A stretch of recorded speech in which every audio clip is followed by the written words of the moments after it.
Okay, let's talk about PLCs, or programmable logic controllers. First question, what is a PLC? Well, programmable logic controller probably sounds an awful lot like a computer. It is. It's basically just a specialized computer that's made for industrial and commercial applications, or even if you get a little PLC on a chip, for controlling your washing machine. The difference between PLCs and other general purpose computers is that the PLC has a lot of input-output capability. It'll directly read voltages, directly read digital inputs, switch inputs, and it'll directly control outputs either on-off or pulse width modulated and things like that. So this is an example here from Unitronics.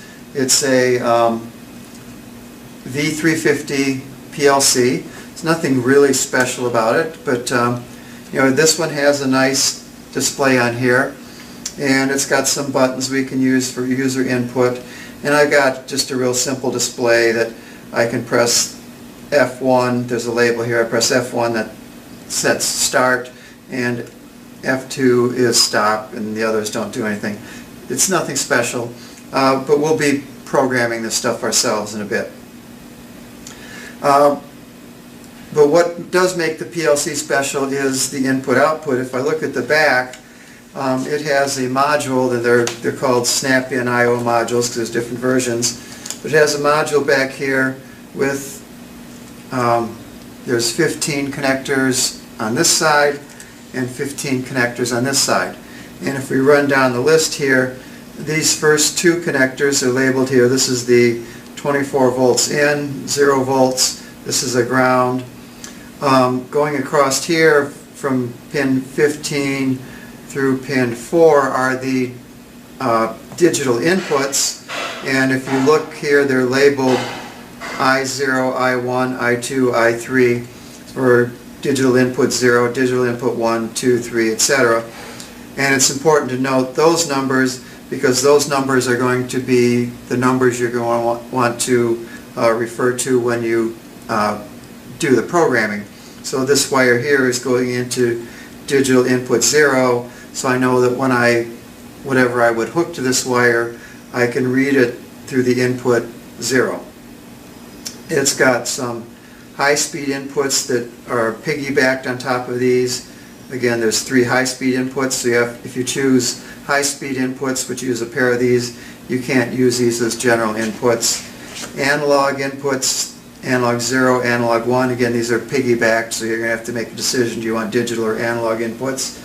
Outputs, there is a set of relay outputs. The relay outputs use a pair of pins, and they will handle up to, I'm sorry, I'm going to have to read this, my memory isn't the best, 30 volts DC, 250 volts AC, 5 amps. Okay, so they're fairly capable outputs, and then there's some other outputs that are lower current capacity out here, and these will also do high-speed outputs if you want to do pulse width modulation, things like that. So that's the big difference between this and a general computer, is all these inputs and outputs. And beyond this, we can plug into the side here, there's an expansion port, and we can put additional input-output modules. So we can control a lot of physical things. We can control motors, we can control other mechanical relays, we can get inputs from switches and buttons and sensors and things like that. So that's why a PLC, and I don't know what I did, the display just went away, but okay. Probably a bad connection here on the power. Okay, that's PLCs. We'll talk about getting them programmed and getting them set up in just a minute. So let's talk a little bit about the history of PLCs and how they came about and why we use them, and more specifically why we use the ladder logic program that we're going to be seeing in just a little bit. If we go way back to Stone Age, before everything was computer controlled, we still had machine processes, we still had fairly complex assembly lines, things like that. That came before computers. And to control those things, we used what was called relay logic, where you wired it up. You get an electrician to wire up a system using relays and buttons and switches and create the logic that made things turn on and off when you wanted to, using limit switches and relays and things like that. And it was all hardwired. And I have a simple example here on the board. Let's assume that I want to control a motor here, and this motor, we'll say it runs some kind of press. So when we turn the motor on, the press comes down and stamps apart and comes back up. Okay? I've got a lot of controls I want to use to control that motor. Somewhere I'm going to have an emergency stop button so that somebody not working right at the machine sees something goes wrong, they slap the button, shuts everything down. There's a button I'm going to push to enable the machine, get things started. At the end of the day, there's a button to push stop, which just shuts everything off. And to make the machine cycle, I want to push a button to make the machine come down, stamp my part, and go back up. Okay.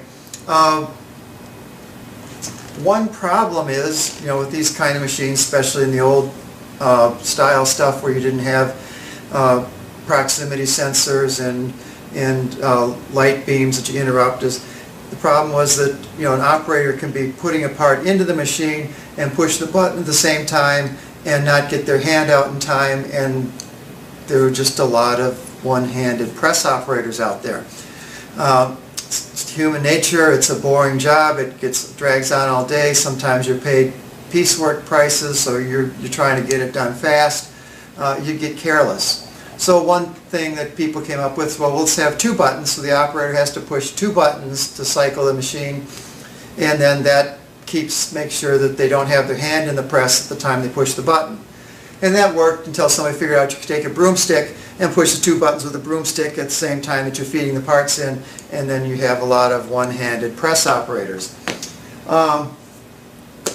There's a lot of other systems, but that is something to remember if you're working in industrial systems and working with these PLCs. Keep in mind, how can people interact with your system? How do you keep them safe while they're interacting? How do you keep people out of contacting moving parts? But that's not the focus of this class. That could be a whole class in itself. So anyhow, what we have is we have two buttons here, one left, one right, and when those buttons get pushed, the machine cycles. So here we are, it's 1952, and we don't have a computer, so we're going to hardwire something up, okay? Well, I'm going to use a couple of relays, R1 and R2, in conjunction with these switches, and let's walk through how this works. Here I have a low voltage plus, excuse me, and a low voltage minus. And those are low voltage rails, and as I connect things up, I complete a circuit from one rail to the other, and current will flow when I complete that circuit. So if I take power from this rail and I run it to my emergency stop switch, this is a normally closed switch. If I push it, it opens, okay? So normally it's closed and current will flow, and that's fine. And I run along here to my start switch. My start switch is normally open. So if I push that start switch, it closes this circuit and current flows, and it flows through the normally closed stop switch there, and it flows through this relay and to my other rail, okay? Well, as the current flows in the relay, it's got a pair of contacts on it. This contact closes, okay? So when I push the start switch,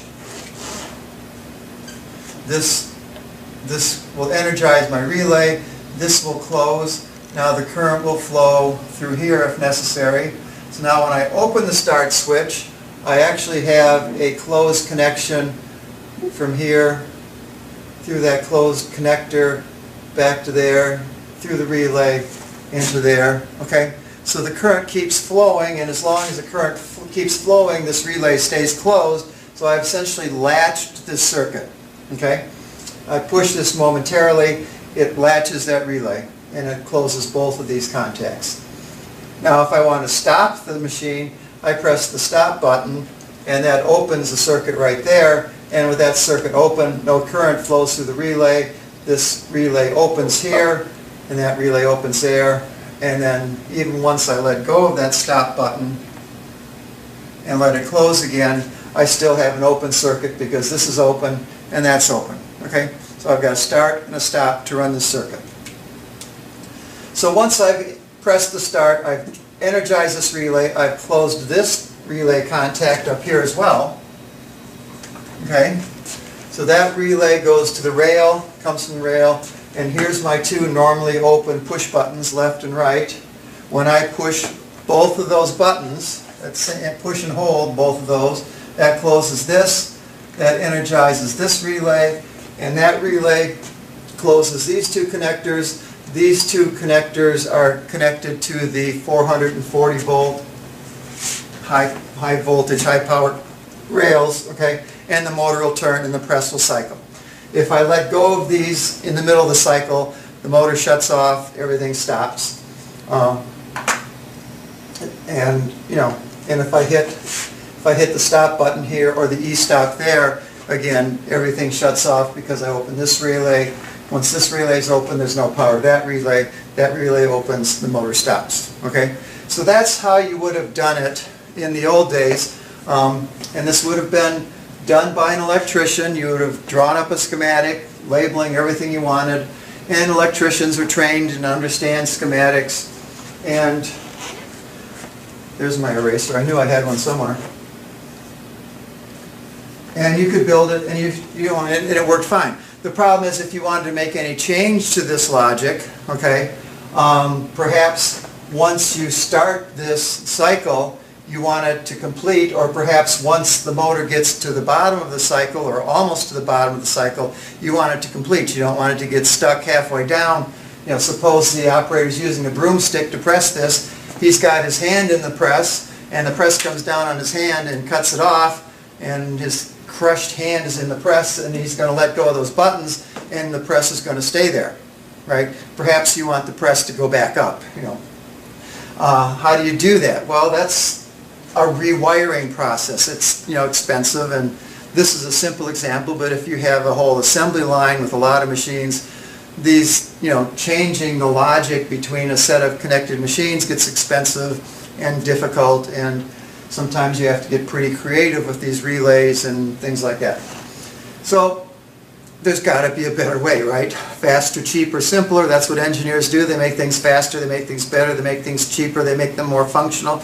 And the answer is a computerized device like a programmable logic controller, and where we can program this sequence of events, okay, with these inputs. So then the next question is, what kind of language do you use? We could program it, well, back in the 50s it would have been Fortran, right?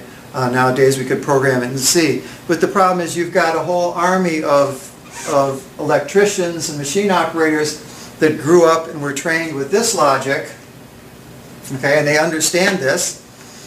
Do you want to retrain everybody, or do you come up with a logic system that all those people can understand? So back in the 50s and 60s they came up with ladder logic, where it's a graphical language and it looks like a circuit diagram to a certain extent, and makes it easy to understand for all those electricians that have been trained on relay logic to understand. Of course, time has gone by. Most of the guys that did the actual relay logic have retired, and we don't have to worry about them anymore.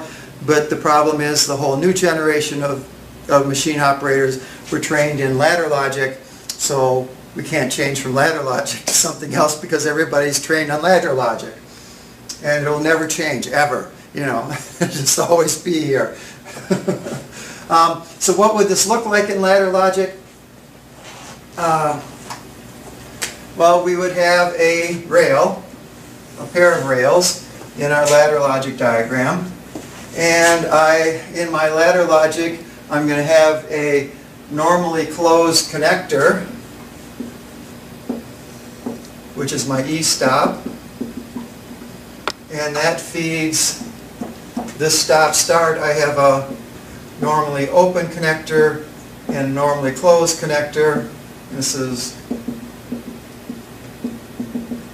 start and stop. And those control a relay coil, which we'll call R1.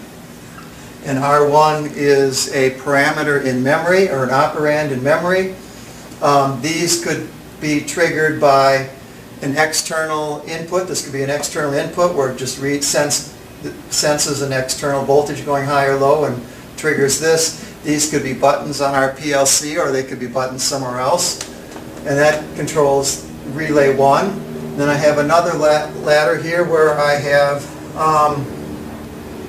a connector, which is, oh, I didn't finish drawing this one. Okay, so I need this latch function, right? So if I put a connector here, and I make that R1, so when this is energized, that's closed, and I put it around this, then I have this stuff here in blue done like that, okay? And we'll switch to green because I did this circuit in green.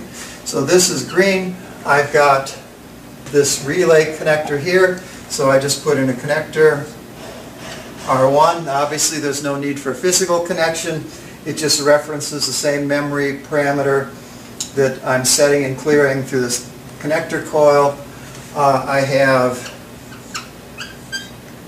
two normally open connectors. One is left and one is right. And this goes to another coil. We'll call this R2. Okay? And R2 will go directly to, will specifically control a output. So we'll have an output labeled R2, and that will actually trigger the physical relay. The PLC may or may not be able to directly handle the 440 AC or whatever it is. You may have to actually have a separate relay to control the high current. Some PLCs may have that high current capability. The one we're looking at right now doesn't. Okay, so that's my ladder logic, and you can see it follows pretty much like the circuit, so that the electricians that were trained on circuits in the 50s can understand it relatively simply, and then the newer guys that have been trained on ladder logic, and they typically get trained and they show how it works just like the relays, they'll understand it as well. So that's why we have ladder logic, and it works. Obviously some things, we can do things in a computer that you can't easily do with relays. So the ladder logic concept has kind of been extended beyond simple contacts and coils, and you can put a block in here that's, a PID controller and auto tune, and it's a stupid place to put it in a diagram here, but I'm just, for some lack of a better place. So there's other functions you can put in here that are much beyond the simple logic, and it gets kind of weird because you're trying to squeeze it into this circuit diagram kind of illustration. But it works, and that's what's out there. And as a robotics engineer, if you ever end up in an industrial setting, you're going to have to be familiar with this because you'll see it all day long. Okay, so here is an actual relay. This isn't an industrial relay, this is an automotive relay, but I thought I'd dig it out just for the sake of talking about it. We've got a couple of connections here on the back, this one and this one, that connect to this coil of wire.